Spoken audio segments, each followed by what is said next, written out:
মৌনী অমাবস্যার আগের রাতে রটন্তী কালী পুজো।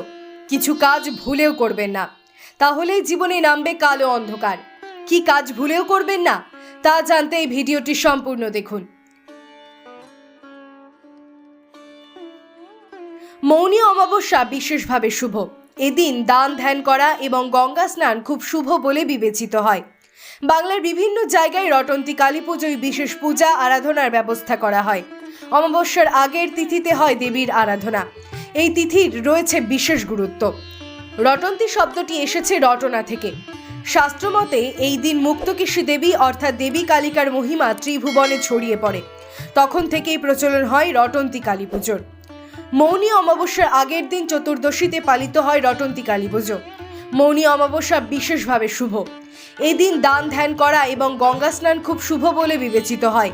একটি মতে রামকৃষ্ণদেব এদিন দক্ষিণেশ্বরের ঘাটে দেবদেবীকে স্নান করতে দেখেছিলেন। রটন্তী কালী পুজোর দিন আমিষ আহার করা উচিত নয়। কোনো প্রাণীকে আঘাত করা উচিত নয়। কারোর উপর রাগ করবেন না। কোনোভাবেই স্বামী স্ত্রীর মধ্যে কোনো ঝামেলা করবেন না। চেষ্টা করুন এদিন দেবী কালিকার আরাধনা করতে।